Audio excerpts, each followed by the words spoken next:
repetição é segurança para nós. E nós tiramos esse início de ano para falar sobre a oração.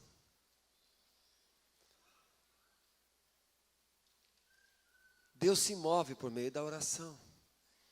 Nós vimos aqui depois, lá estudamos o ano passado em Gênesis. Depois que a geração de Caim caiu, Deus levantou uma nova geração, a geração de Enos, para clamar ao Senhor. E já vimos também a parábola de Lucas 18, onde Jesus falou a respeito do dever. Alguns falam que porque nós vivemos na graça, nós não temos mais dever de nada. Mas Jesus falou sobre o dever, sobre o árduo trabalho de orar sempre, sem nunca esmorecer. Como já disse, quero repetir aqui nessa introdução, talvez o princípio do reino de Deus, mais desvalorizado, não reconhecido e subestimado por nós, pelo seu valor, seja o princípio da oração. Talvez seja o princípio que nós mais sabemos do quanto é eficaz. E entramos no campo da incoerência de viver como se a oração não fosse um princípio do reino de Deus, para que, por meio da oração, reconheçamos a soberania de Deus, como aqui estudamos, mas também para que, por meio da oração, através dos decretos estabelecidos pelo Deus soberano, atinjamos aquilo que Deus tem preparado para nós e que é necessário orar. Então nós estamos aqui falando sobre oração. Não há possibilidade de uma igreja local, não existe possibilidade de uma igreja, de uma família cristã, de atingirmos algo de real em termos de reino de Deus, que não tenha sido envolvido por uma história profunda de oração. Provavelmente eu esteja aqui nessa manhã, diante de muitos irmãos que têm a sua história para ser contada com relação ao benefício que tem desfrutado por conta de tempos específicos de oração. E provavelmente tenhamos muitos de nós aqui nessa manhã para contar de decisões que foram tomadas na vida, de sentimentos que tomaram posse do coração, da alma, de caminhos que andaram que não deveriam, de coisas que compraram que não deveriam, de casamentos que estabeleceram, de projetos fundamentados, estabelecidos, sem vida de oração. E nós, a igreja, eu estava falando com os homens, nós temos aqui uma proposta, essa igreja local tem uma proposta. Temos uma proposta para cada um que o Espírito tem gerado no coração. A necessidade principal, deve ser a principal necessidade de nós, a igreja. A principal fome, a principal sede, desejo de viver em oração. Então, eu quero aqui nessa manhã, com a ajuda do Espírito Santo, não simplesmente repetir, mas a começar de mim, que o Espírito Santo renove aquilo que foi compartilhado no nosso coração no domingo passado à noite. Eu quero repetir o mesmo tema. E para isso, precisamos de orar. Porque não há palavra de Deus que seja vivificada no nosso espírito, que torne vida, se não houver o envolvimento de oração. Talvez um dos grandes problemas da igreja seja ficar falando a palavra e discutindo doutrinas e assuntos. Eu acredito que se nós vivêssemos, irmãos, uma vida profunda de oração, eu acho que existiria menos denominações. Muitas igrejas locais não seriam abertas. E saiba disso. Se orássemos mais, muitas igrejas locais não seriam fechadas. Se orássemos mais, se tivéssemos uma vida de oração, muitos que têm largado a sua mão do arado e olhado para trás, e justificando suas decisões, provavelmente, com vida de oração, isso não aconteceria. E a gente vai, aqui com a ajuda do Espírito Santo, nessa manhã, nós iremos ver alguma coisa sobre isso, olhando para Jesus. Que Jesus, o Deus que se fez um filho. Eu estou falando, não estou falando o Senhor Jesus Cristo, eu estou falando Jesus. Porque Jesus é o nome de Deus quando se esvazia da sua glória e se torna um homem.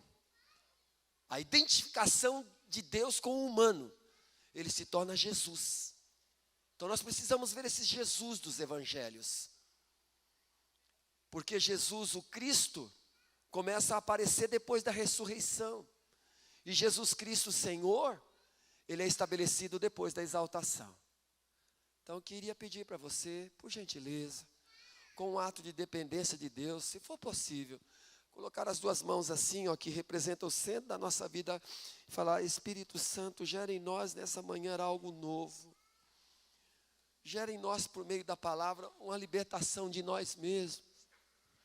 Espírito Santo, a gente vem aqui nessa mesa e precisamos que Tu, ó Espírito Santo, gere essa fome e que ao comermos dessa palavra, pelo poder que há nela e nesse clamor que nós fazemos e pedimos nessa manhã, que todos os nutrientes que existem na Tua palavra, Senhor, sejam eles eficazes no nosso ser. Quebra todas as barreiras de religiosidade, Senhor.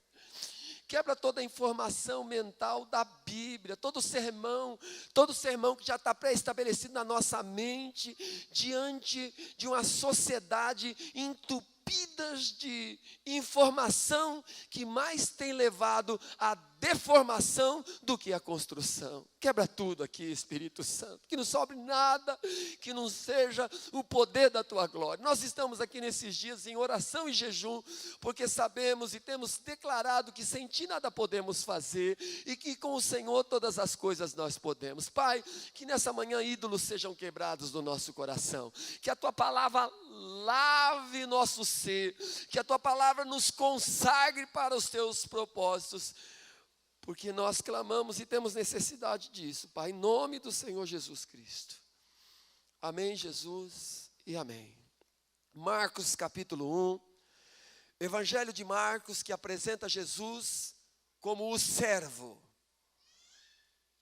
aquele que levou sobre si as nossas cargas, as nossas dores. Marcos capítulo 1, versículo 35, vamos ler alguns versículos nos evangelhos, por favor.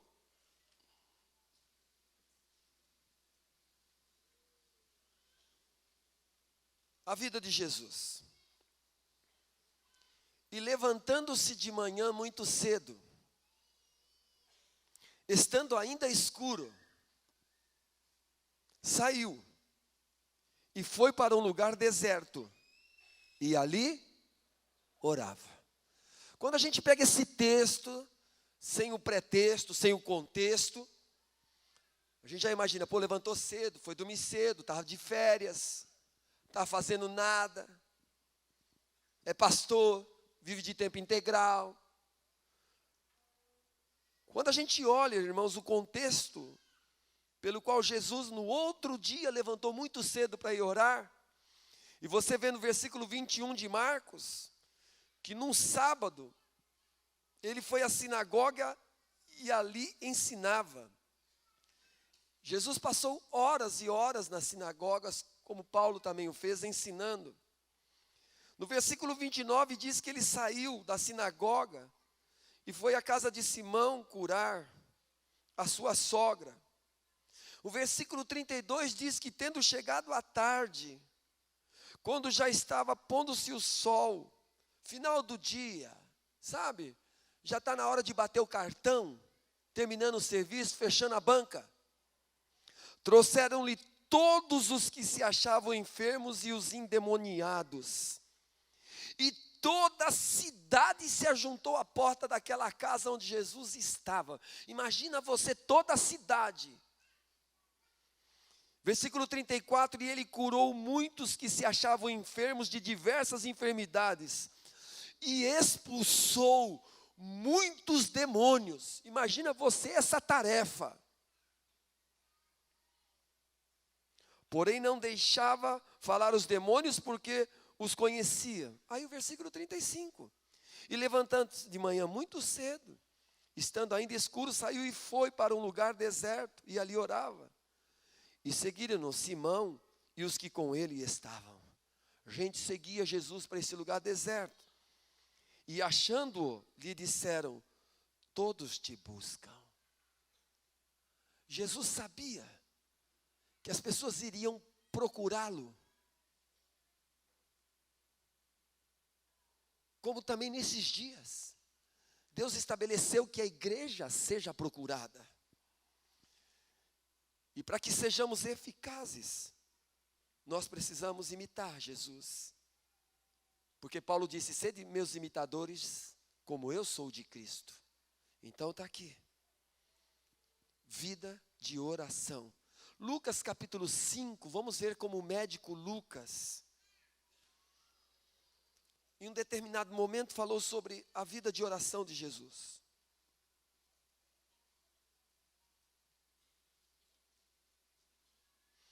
Lucas 5.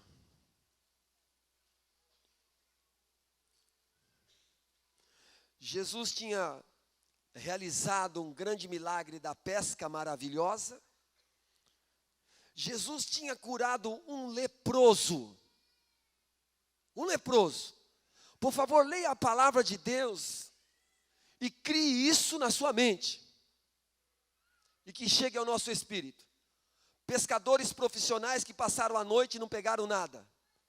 Por uma ordem de Jesus, manda ir mar adentro, lançar as redes. O barco começou a virar de tanto peso, de tanto peixe, que tiveram que chamar outros barcos para vir literalmente acudir.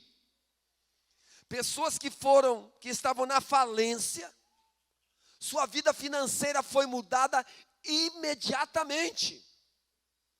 E eu creio que naquele dia também aquilo aconteceu, porque o pescador tinha pescado a noite toda, mas tinha alguém que tinha levantado muito cedo para orar. E quando Jesus chegou naquele ponto negativo, a coisa se tornou positiva, porque ele orou. Versículo 15 de Marcos 5. A sua fama se propagava ainda mais. A fama. Vocês sabem, né, irmãos? Nós vivemos numa sociedade das pessoas que têm fama. Em todos os segmentos, as pessoas que têm fama. As pessoas que têm fama dão entrevistas. As pessoas que têm fama têm toda uma estrutura por detrás delas para protegê-las, mas de uma certa forma fazer com que o fato de terem fama gere-lhes ainda mais recursos. Eles precisam aparecer, estar na mídia, enfim. Interessante que esse Jesus que arrancou morto de túmulo, que alimentou 15 mil pessoas. Imagina você chegar num restaurante com 15 mil pessoas, e você ter 5 pães e 2 peixinhos, e naquele restaurante, naquele self-service espiritual, a Bíblia diz que o povo comeu à vontade, não precisou nem pesar, mete a mão e come, e comeram, e sobrou, e 12 cestos cheios. Uma pessoa de muita fama, curar leproso. Olha o que ele fazia. Porém, a sua fama propagava ainda mais, ajuntava-se muita gente para o ouvir e para ser por ele curado das suas enfermidades. Porém, ele retirava-se para os desertos. Diante de tudo aquilo, o que ele fazia? Ele se retirava. Ele se retirava para orar.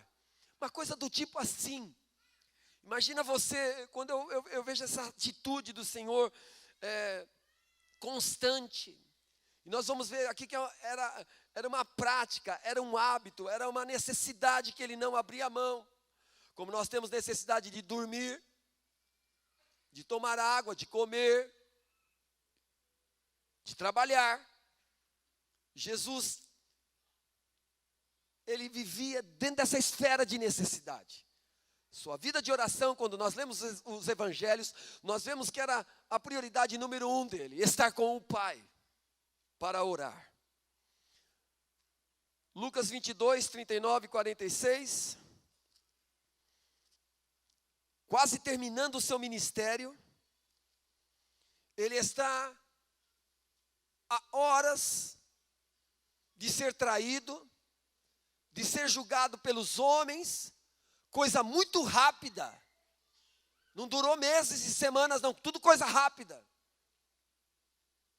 Vai ser traído, vai ser preso pelos homens, aquele que é a liberdade, aquele que é a vida, sendo preso por homens e tirado a sua vida por homens mortais.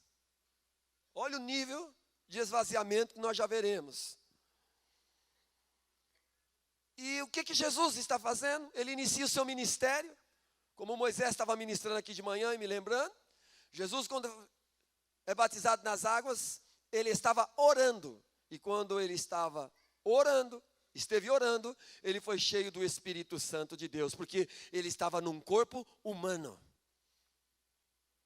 O divino, que agora recebe uma humanidade. E é por isso que nós precisamos orar. Porque nós ainda somos humanos, graças a Deus que recebemos o divino. Mas há um ser humano em nós, limitado, suscetível a quedas, suscetível a fazer coisas que naturalmente jamais poderíamos imaginar e afirmaria, jamais faria isso. Mas eu quero dizer para você, o ser humano, dependendo da situação e da condição, ele é capaz de fazer qualquer coisa. E ele não é capaz de dizer os limites, o que vai ou o que não vai fazer, a não ser que ele esteja cheio do Espírito Santo de Deus. Lucas 22, 39 a 46. Olha aqui as palavras. Pegue os detalhes. E saindo foi. Que coisa linda, está na minha Bíblia aqui marcado muito forte para eu não esquecer. E saindo foi, como costumava, para o Monte das Oliveiras. Olha isso, o Monte das Oliveiras. Jesus cumpriu o seu ministério lá em Israel, em Jerusalém. Existia uma parte urbana, existia o Monte do Templo e existia o Monte das Oliveiras. E Jesus foi para o Monte das Oliveiras, que eu acredito que tenha sido o lugar escolhido por ele, Deus, num corpo de um homem, para passar a maior parte do tempo de oração, porque aqui está dito assim, como costumava. Deixa eu lhe perguntar, se alguém tivesse que procurar você, amanhã, onde te acharia? Amanhã, 11 horas, eu estou no meu trabalho, porque é meu costume. Se alguém tiver que me procurar, sábado de manhã, sábado de manhã, para achar o Nadinho, vamos procurar ele e os filhos dele, que ele gosta de estar com os filhos batendo uma bola. Sábado de manhã a gente procura, tem um costume de bater uma bola, quando possível, com os filhos. Foi procurar, cadê o Ricardo? O Ricardo, olha, fora o trabalho, fora a igreja, ele costuma surfar. Ele surfa muito. Então você vai lá naquela tal praia que você vai achar o Ricardo, vai achar o Robson da Renata. Quem mais, Robson? Ideia da turma para mim aí, rapaz. Não estou censurando nada, mas os nossos costumes. Jesus estava em um lugar como costumava.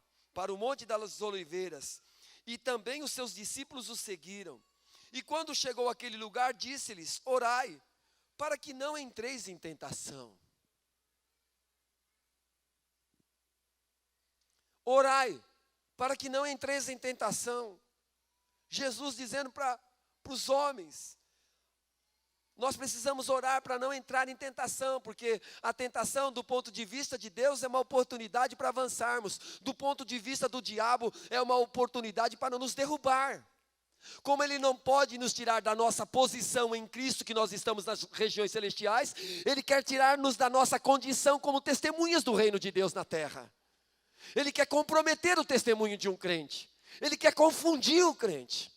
Orai para que não entreis em tentação. Apartou-se dele cerca de um tiro de pedra, e pondo-se de joelhos, o que ele fazia?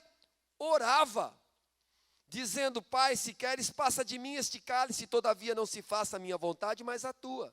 E apareceu-lhe um anjo do céu que o confortava, e posto em agonia. Essa palavra agonia, ela no grego está relacionada à palavra lutar. Por isso que Paulo várias vezes pedia para os irmãos: eu peço a vocês que lutem comigo em oração, porque oração é um lugar de luta. Por isso que a princípio não é um lugar agradável, porque é um lugar de luta, não é um lugar de festa a princípio. E nós precisamos ganhar essa visão. Vamos falar a respeito disso. Em agonia, ele orava. Versículo 43, apareceu-lhe um anjo do céu que o confortava. Ou seja, quando nós oramos, o sobrenatural acontece. Deus se manifesta e nós recebemos conforto no lugar de oração. Não vamos examinar o texto aqui, não é? Nós não vamos fazer uma ministração expositiva nessa manhã. Poderemos fazer isso em tempo oportuno, porque eu quero tratar de alguns pontos com os irmãos. E posto em agonia, no 44, orava mais intensamente, e o seu rosto tornou-se em grandes gotas de sangue que corriam até o chão. E levantando-se da oração, foi ter com seus discípulos, e achou-os dormindo de tristeza. E disse-lhes: por que estáis dormindo? Levantai e orai, para que não entreis em tentação.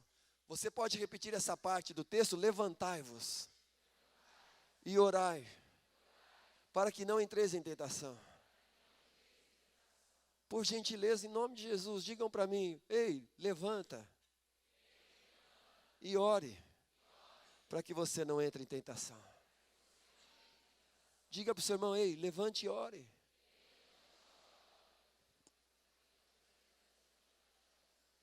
Levante. Para orar precisa se levantar. Para orar precisa se levantar. Ei, levante. Eu quero que vocês percebam que no final do ministério de Jesus, 3 anos investindo a vida dele, no seu GD principal que estava ali fora o que traíra, o seu GD estava dormindo. E não era o GD do pastor Nadinho, não.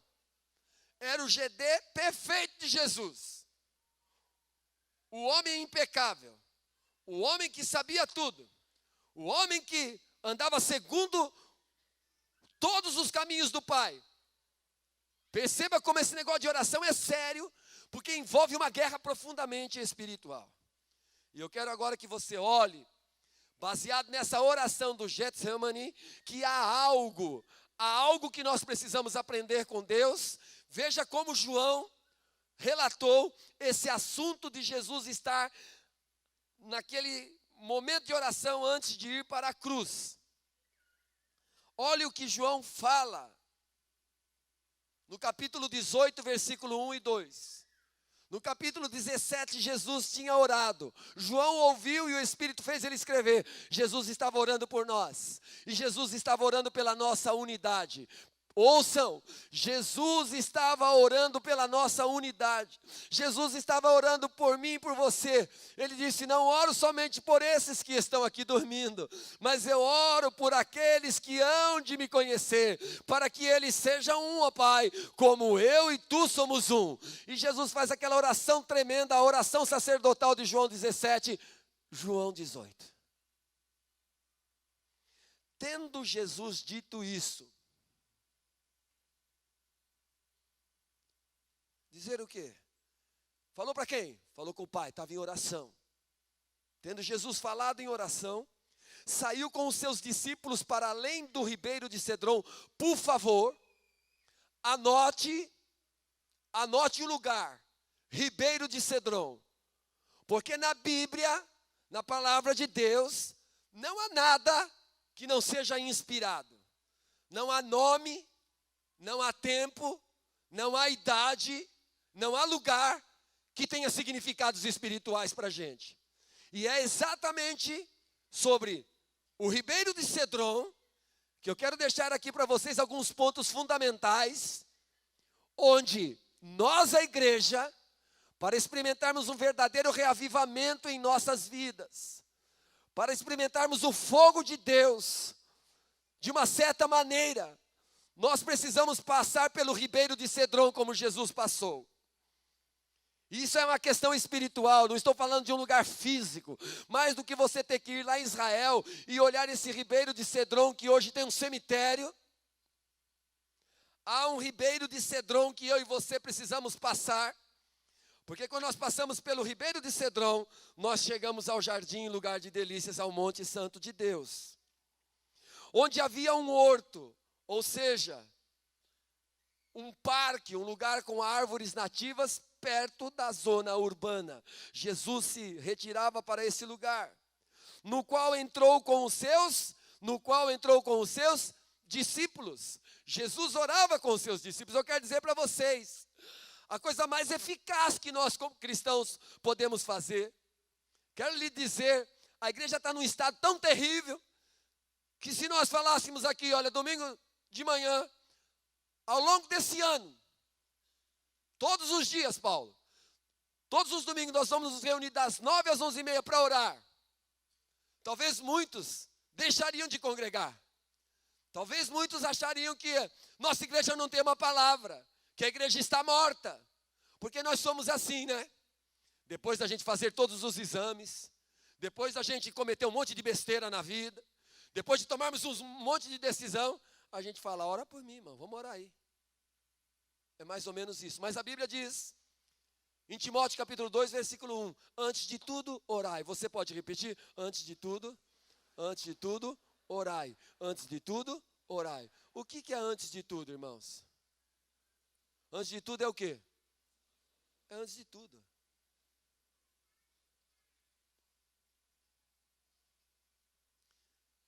Perguntei por um certo rapaz esses dias atrás, eu falei, você orou sobre isso? A tua decisão é uma resposta de antes de tudo você ter orado? Você sabe que as pessoas se ofendem quando você fala sobre isso? Irmãos se ofendem.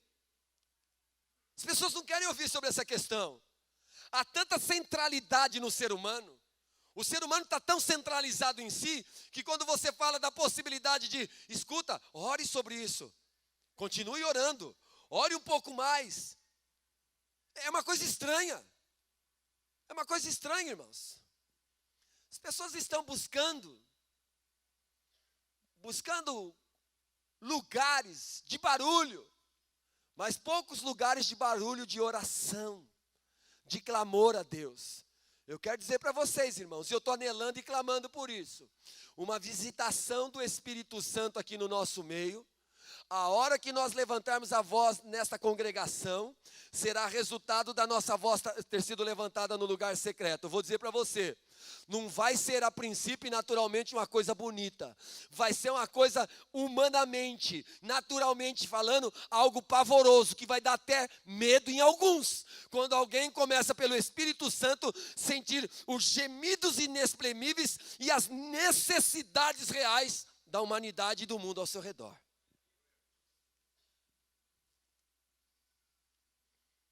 Versículo 2, de uma profundidade tremenda. Lembre-se que Judas não estava em João 17 com Jesus, não foi com Jesus para o lugar da oração. Por que ele não foi? Porque se estabeleceu um ídolo no seu coração, dinheiro, 30 moedas de prata. E por causa de dinheiro, ele não foi para a oração. E porque ele não estava na oração, ele traiu. Acredite no que eu vou te dizer. Crente que não vive uma vida de oração vai ser traído por si mesmo, o diabo vai o enganar, vai enganá-lo e ele vai trair.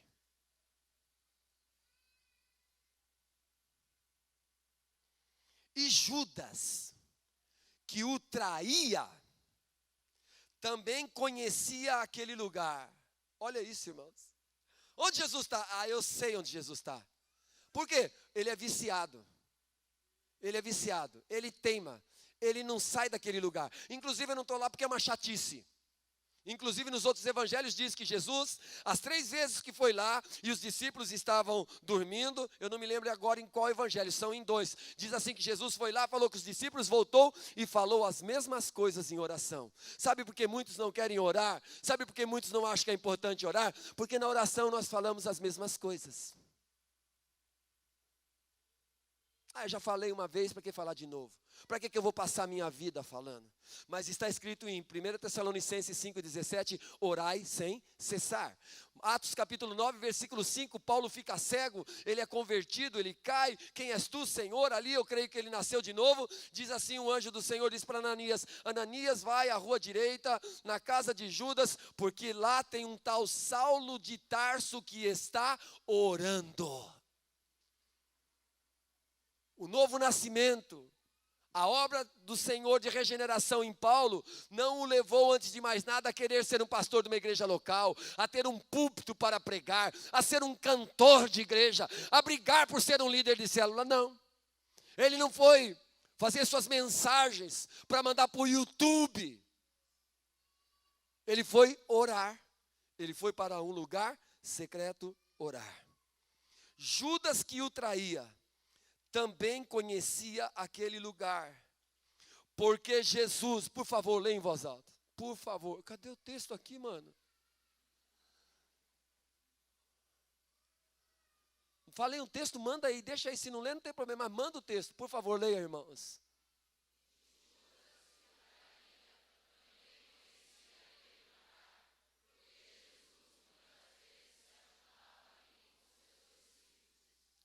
A nossa fé em Deus, a nossa fé em Deus é uma fé tão ordinária, tão medíocre, que nós não abrimos mão de algumas coisas que nos são valor, para orar.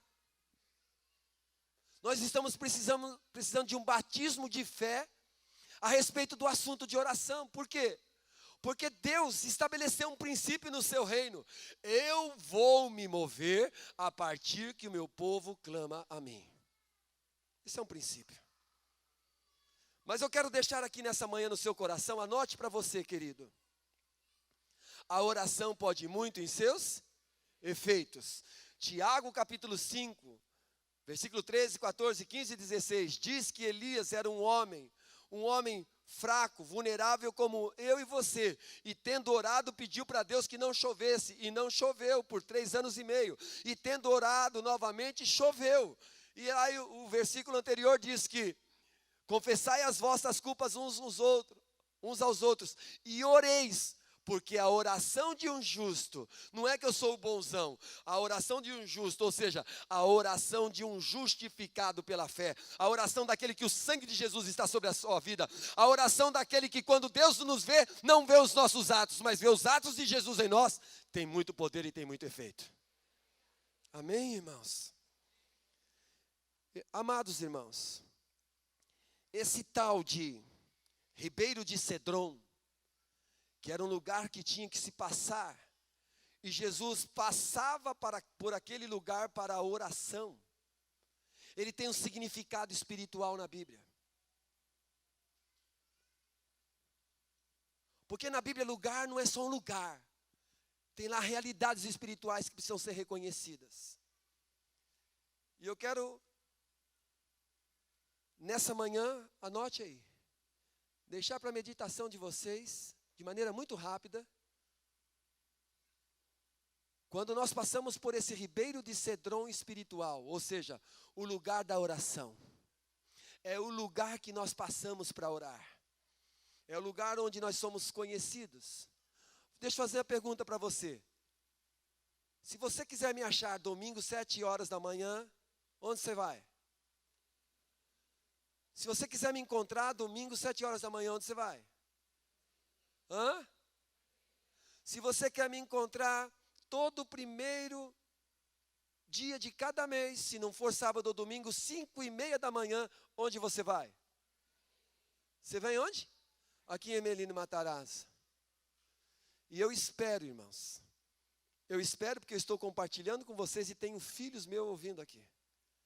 Eu espero que meus filhos digam assim: se eu quiser achar o pai, determinada hora do dia, eu tenho que ir lá em casa, o pai vai estar lá no banheiro, o pai vai estar lá no quarto, ou vai estar lá no fundo do quintal orando. Porque ele costuma fazer isto. Eu espero que seja essa a declaração dos meus filhos que estão aqui me ouvindo. Primeiro ponto que eu quero deixar para vocês, que quando nós, a igreja, oramos, nos enchemos do Senhor, nós veremos o Ribeiro de Cedron lá no passado e as realidades espirituais que nós desfrutamos quando vivemos em oração. Primeiro ponto, quando nós oramos e passamos por esse Ribeiro de Cedron espiritual, a idolatria, os falsos deuses são quebrados do nosso coração. Ah, mas eu não sou idólatra, eu não tenho imagem de escultura, eu sou um crente. Crente não tem idolatria. Não tem? Jesus disse assim, lá em Mateus 6, não podeis servir a 2 senhores. Você não pode servir a mim e a Mamon, porque você há de amar um e odiar o outro. Você há de valorizar um e desprezar o outro. Vivemos um tempo, irmãos, de idolatria. Vivemos um tempo de idolatria. Idolatria para querer dar conta da nossa vida financeira. Temos ideias e achamos que Deus disse assim: se você não trabalhar, é verdade, o Wagner disse aqui, que está escrito na Bíblia, quem não trabalhar, não coma. Isso não quer dizer, irmão, que se você está desempregado e você está procurando emprego, você não tenha direito de comer. Você tem direito de comer. É que naqueles dias de Tessalonicense, os irmãos estavam falando assim: Jesus vai voltar. Então tinha uma turma falando assim: sai do teu trampo, não trabalha mais. Aí Paulo chegou: legal, Jesus vai voltar, você vai sair do teu trabalho? Então não coma, fica esperando Jesus voltar em jejum. Então coma.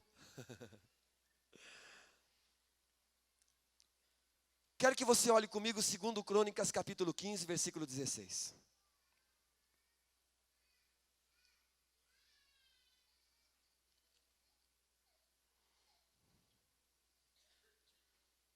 Se você olhar o tema desse capítulo é Asa, o rei Asa, abole a idolatria e renova o pacto do Senhor. Eu quero dizer, irmãos, grande parte de nós, a igreja, e não sei, e eu quero que você ore por mim, porque eu preciso que o Espírito Santo me mostre se não há ídolos no meu coração. Ídolos do coração.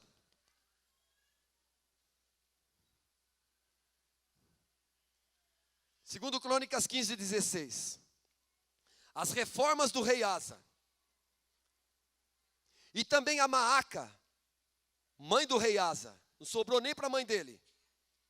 Ele a depôs para que não fosse mais rainha. Porquanto fizera a Azerá um horrível ídolo. O cara estabeleceu algo lá como um ídolo no coração. E Asa destruiu o seu horrível ídolo. E o despedaçou. E o queimou. Onde que ele queimou esse ídolo, irmãos? Junto ao quê? O bota fora. Poderíamos falar no sentido espiritual, esse ribeiro era um lugar onde corriam as impurezas. E eu quero dizer para você, meu querido, é no lugar da oração. É no lugar da oração, porque vou lhe afirmar nessa manhã, não existe reconhecimento real da palavra de Deus produzindo na nossa vida, se nós não orarmos. Palavra de Deus e oração precisam caminhar juntas. Então o rei Asa pegou aqueles ídolos e levou para onde? Arrebentou tudo, quebrou tudo no ribeiro de Cedron, ou seja, no lugar da oração. Esse horto espiritual. Eu e você, meus amados, as nossas famílias, marido e mulher que estão aqui, pais e filhos, casados e solteiros, empresários falidos, empresários bem-sucedidos, empregados e desempregados, nós precisamos viver uma vida de oração, porque na vida de oração, os ídolos do nosso coração são quebrados para a glória de Deus. Precisamos orar, irmãos. Há uma necessidade de orar. 29:16.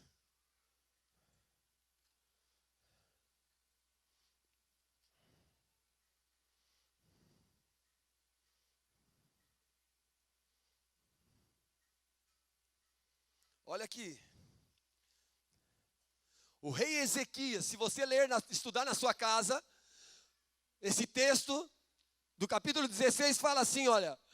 O rei Ezequias manda purificar o templo, manda limpar o templo. Você sabe que o templo não é esse prédio, ainda que nós devemos limpá-lo. A gente não suporta esse prédio sujo, não é uma coisa boa andar em lugar sujo. Mas a Bíblia diz em Coríntios 7 que nós somos o templo do Espírito Santo. E esse templo precisa ser purificado.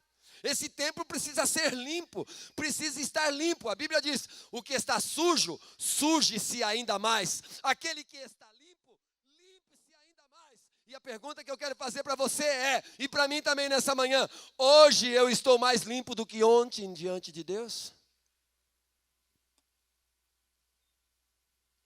Segundo Crônicas 29:16. E os sacerdotes, aleluia, nós somos os sacerdotes da nova ordem espiritual. O sacerdote é aquele que se coloca entre Deus e os homens. É o intercessor. É aquele que clama diante de Deus. E os sacerdotes entraram dentro da casa do Senhor para a purificar. Tiraram para fora, ao pátio da casa do Senhor, toda a imundícia que se achavam no templo do Senhor. E os levitas a tomaram para levarem para fora. Para onde que eles levaram toda a imundícia que estava dentro da casa do Senhor? Para onde? É isso aí, meus irmãos. Para o lugar onde Jesus foi. Lugar onde Jesus escolheu para a oração. Que o Espírito Santo faça nos entender que esse lugar tem um sentido espiritual para a nossa vida.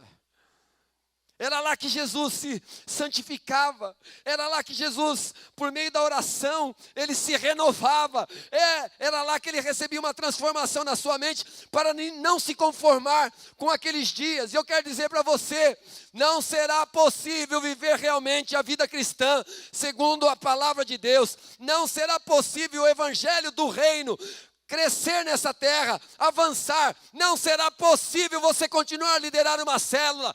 Não será possível eu continuar como um pastor de uma igreja local. Não será possível a tua família avançar, a tua família ser um instrumento no reino de Deus, se nós não formos para esse ribeiro de Cedron e lá temos um relacionamento profundo com o Senhor através da oração.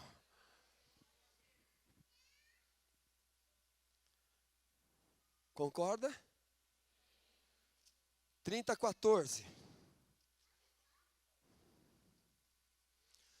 Ezequias convida todo o povo para vir a Jerusalém. A imundícia já tinha sido tirada. A Bíblia diz, sede santos porque eu sou santo. Sem santificação ninguém verá o Senhor. Sem santificação ninguém verá o Senhor. E alguns aplicam esse texto para a nossa vida eterna, mas isso está relacionado à nossa vida na terra. Sem santificação, ninguém verá o Senhor se movendo nessa terra. Oh, meus irmãos amados, nós precisamos nos santificar para que nós tenhamos um andar segundo o andar de Deus, segundo o coração de Deus, e sejamos instrumentos do Senhor nessa terra. É para isso que nós somos convidados. Versículo 14. E levantaram-se, tiraram os altares que havia em Jerusalém, e também tiraram todos os vasos de incenso. E onde eles lançaram? Ribeiro de Cedron. todo tipo de oração que era feita aos falsos ídolos, todas aquelas coisas de mentira que são levantadas na nossa vida. Ídolo, irmão. Olha aqui para mim. Você acha que tem um problema? Depois de uma semana de trabalho, esse aqui bateu um futebol com os filhos? Que é o meu esporte predileto, tem? Não. Desde que o quê? Isso não se torne o quê? Um ídolo no meu coração. E o que é um ídolo? O ídolo é tudo aquilo que toma o tempo de Deus na minha vida. Ídolo é tudo aquilo que toma o lugar de Deus na minha vida. Ídolo é tudo aquilo que tira a prioridade da minha vida, que é Mateus capítulo 6, versículo 33. Buscai em primeiro lugar o reino de Deus e a sua justiça, e as demais coisas vos serão acrescentadas. A Bíblia nos mostra que Deus odeia a idolatria. Cuidado, meu amigo, você criar um ídolo na sua vida. Cuidado o seu corpo se tornar um ídolo para você. Cuidado a tua empresa, que é algo legítimo que Deus te deu, se tornar um ídolo no teu coração. Cuidado o assunto casamento se tornar um ídolo no seu coração, a prioridade da tua vida. Cuidado, muito cuidado. Porque Deus não se move onde há idolatria. Idolatria precisa ser quebrada, idolatria precisa ser arrancada e jogada ao ribeiro de Cedron, ou seja, no lugar da oração, meus amigos, no lugar da oração. Eu fico vendo, ouvindo de longe, porque eu nem gosto de chegar perto, essa bestialidade da igreja, grande parte da igreja, discutindo assuntos na internet, falando de coisas publicamente, que não tem coragem de olhar no olho do outro, e sai falando para o mundo aí. Pode ter certeza, meus irmãos, isso tudo é ausência de oração. O problema do Brasil é espiritual, o Brasil tem esquecido de clamar ao Senhor. O problema das famílias não é teológico, não é a igreja que você congrega, não é se você está ocupado ou não, é falta de oração. Jesus era ocupado. Jesus veio cuidar das coisas do reino. Ele disse: meu pai trabalha até agora e eu trabalho também. Porque todos aqueles que são ocupados com a vida de oração, eles vão querer viver ocupados com as coisas do reino de Deus. Porque o reino de Deus é um reino eterno. E é só na oração que nós ganhamos uma visão daquilo que é passageiro e daquilo que é eterno. Só na oração que os valores reais são estabelecidos na nossa vida. Senão nós criamos falsos valores que nós chamamos de idolatria. E por fim, não vai dar. Não, eu vou ficar aqui. Acho que não vou falar nem o segundo ponto. Eu aqui 5:30 da manhã, no domingo, na quinta-feira, dia 1º de fevereiro, a gente veio para um tempo de oração. E o Espírito Santo tem ministrado muito no meu coração, irmãos. E falado muito comigo. Nesse sentido, sobre a idolatria. Como nós levantamos ídolos. Às vezes nós nos tornamos ídolos de nós mesmos. Nós idolatramos a nós mesmos. Uma loucura. Idolatramos uma casa, somos capazes de idolatrar uma casa limpa, somos capazes de idolatrar a nossa justiça própria, somos capazes de idolatrar o nosso orgulho, a nossa opinião, somos capazes de idolatrar a nossa aparência. A minha aparência tem que estar acima de tudo. Olha o que está escrito em Isaías capítulo 46, irmãos.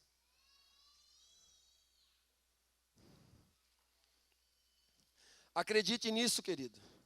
Coisas legítimas e necessárias na nossa vida não podem se tornar ídolos. Não podem se tornar ídolos.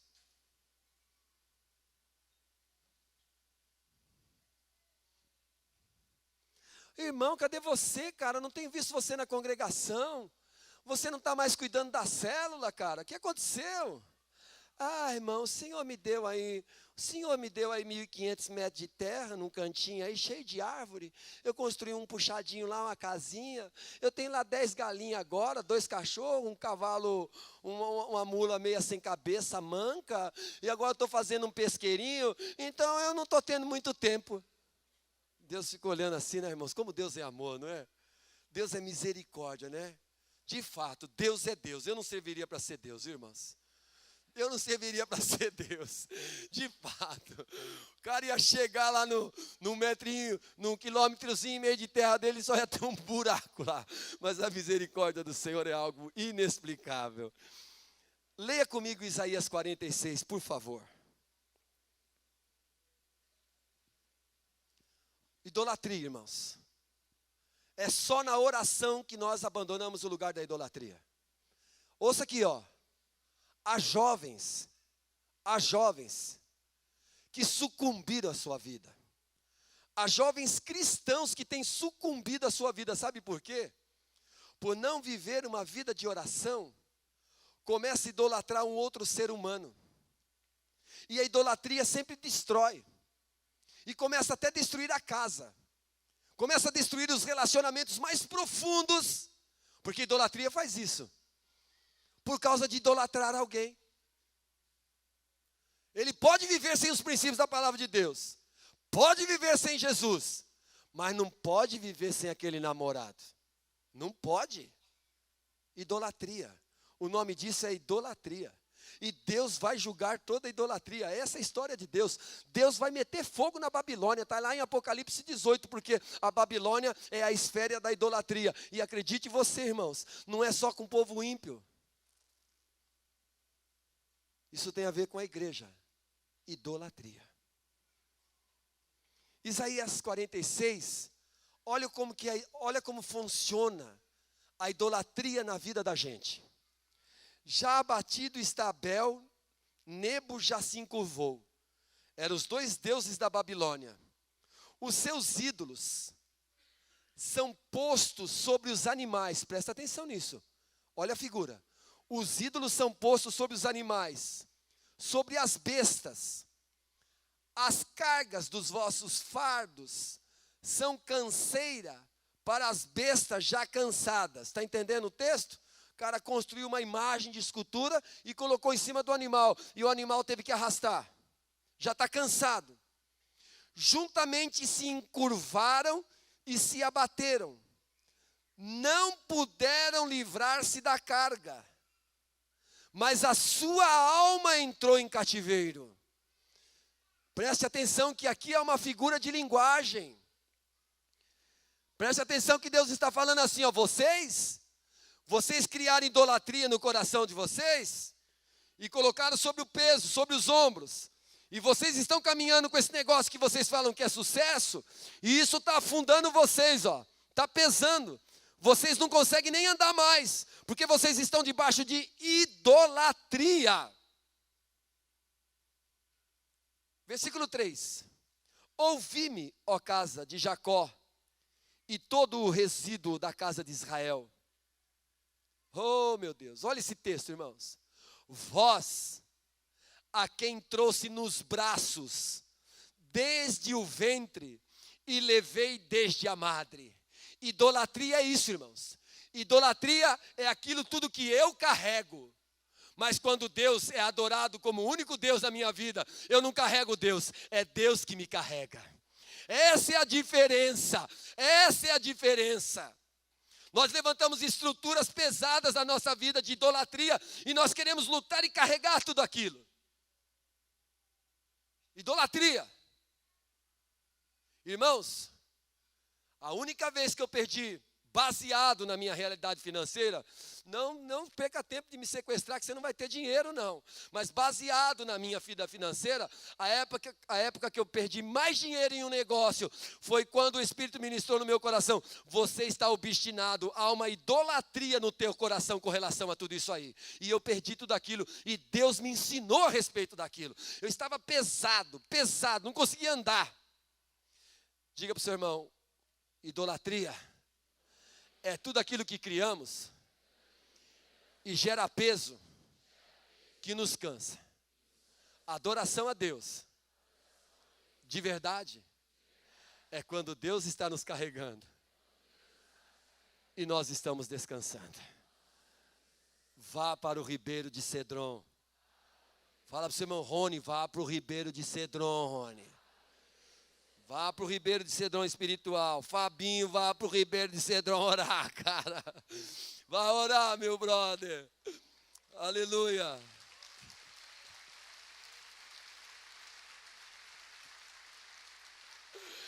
Aleluia. Ouça mais o que a palavra de Deus diz. Ouça mais. Versículo 4. Até a velhice eu serei o mesmo, e ainda até as cãs, olha o que Deus está falando. Eu vos trarei, eu o fiz, eu vos levarei, e eu vos trarei, e vos guardarei, aleluia. Você pode dizer aleluia? Irmãos, são esses benefícios que nós encontramos no lugar de oração. No lugar de oração nós somos recobrados de quem Deus é. E de quem nós somos, e que nós não podemos fazer nada para Deus, mas que Ele pode fazer tudo por nós. Precisamos desse lugar de oração. Terminando esse texto, vai. A quem me fareis semelhantes? E com quem me igualareis? E me comparareis? Para que sejamos semelhantes? Só o que Deus está perguntando. Vamos fazer uma comparação? Entre esses ídolos que vocês criam no coração de vocês? Que vocês querem carregar? Gastam o ouro da bolsa, pesam a prata nas balanças, assalariam os ouríveis, e ele faz um Deus, e diante dele se prostram e se inclinam. A gente gasta os nossos recursos, naqueles ídolos do coração que nós levantamos, tornamos aquilo um Deus na nossa vida. E aí nós nos inclinamos, nós nos prostramos, ou seja, a gente se rende. Queria dizer para você, olha para mim, irmãos. Acredite nisso, por mais absurdo que seja. Tem gente que tem um ídolo no coração. Eu nem sei se tem hoje, mas no passado, no meu passado, tinha irmão que não vinha congregar domingo porque ele tinha um ídolo no coração. Eu não posso perder o Globo Rural.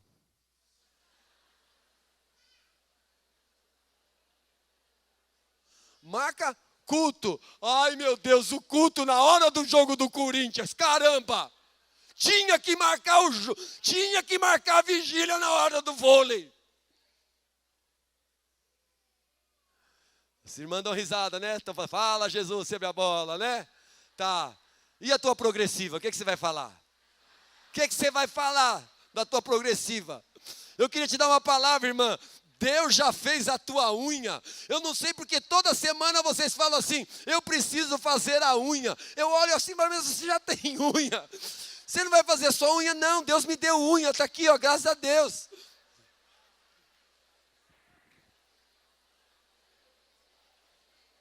Eu preciso fazer o meu cabelo. Não, Deus já fez o seu cabelo. Estou brincando, né? Vocês sabem que eu estou brincando. Eu vou terminar aqui para nós cearmos de maneira objetiva. Irmãos, a ausência de uma vida de oração, Márcio, faz a gente gerar uma estrutura de idolatria na nossa vida, que acontece isso, ó. Acontece isso, ó. Versículo 7. Sobre os ombros o tomam. Tem gente que está carregando a empresa no ombro, crente, carregando no esforço, nas costas. Tem gente que está carregando o G100 no braço. Eu sou fera, meu. Eu estou carregando o G100 no meu braço. Você está carregando, você vai largar, você vai cansar. Quem vai carregar para você é o Senhor Jesus. Sabe o que você faz? Vai para o lugar da oração, para o lugar do descanso. Sabe por que eu venho orar aqui 7 horas da manhã? Todos os domingos com os meus irmãos na grande congregação? Porque esse lugar é um lugar de descanso. Eu inicio a minha semana desde a minha adolescência, 7 horas da manhã no domingo, descansando, orando. E você que fica dormindo das 9 até as 10 e diz assim, mas eu levanto a semana toda. Eu levanto a semana toda para trabalhar de manhã. Ué, se você levanta a semana toda para trabalhar de manhã e tem que ir trabalhar e você não levanta domingo para orar, algo há de errado. Algo muito sério está acontecendo contigo, querido. talvez já seja um ídolo do coração, talvez. Não estou afirmando, tá bom?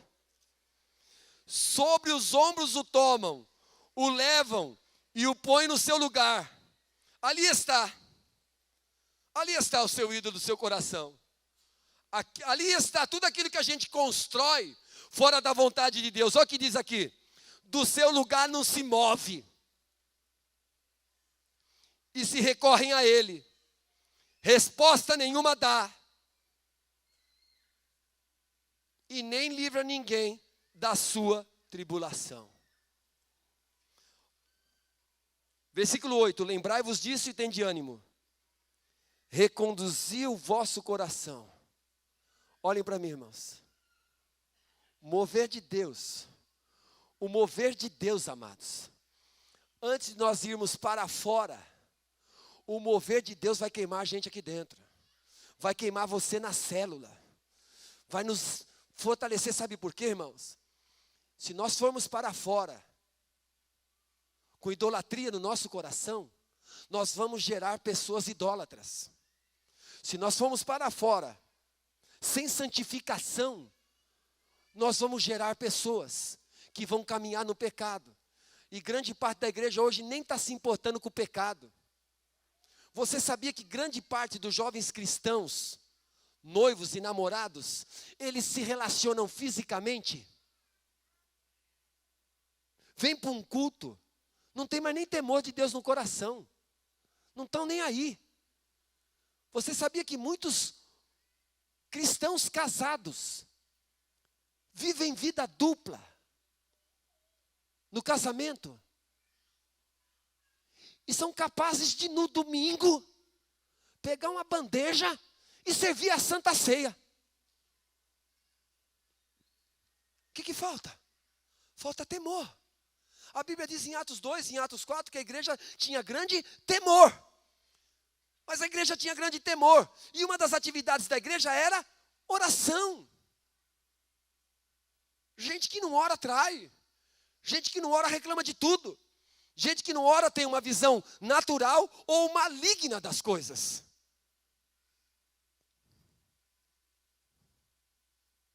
Nós precisamos orar. Você está falando isso porque você ora? Não, estou falando isso porque eu preciso que vocês me ajudem a orar. Porque eu preciso viver uma vida de oração e não viver de história do passado. Porque pelo que eu orava quando eu tinha 15, 16, 17 anos, hoje eu não oro. Era capaz de passar um dia todo num quarto orando. E não queria sair de lá. Tamanha era a glória de Deus. Mas eu não quero viver do passado. Senhor Jesus, opera isso na minha vida. Me restaura. Restaura o meu altar, o altar da oração. Versículo 8 e 9 nós terminamos aqui. Por favor, de Isaías 46.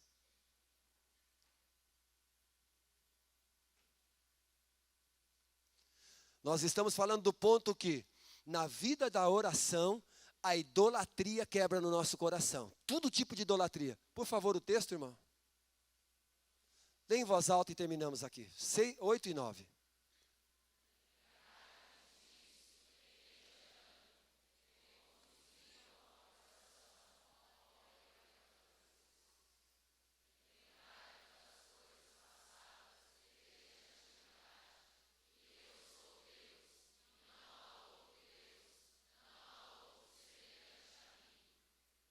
Amém, irmãos. Que esse lugar aqui, que não tem poder nenhum sobrenatural, mas se torne um ribeiro de Cedron para mim e para você. Que lá onde você trabalha, na hora do almoço, no intervalo, haja um ribeiro de Cedron para você.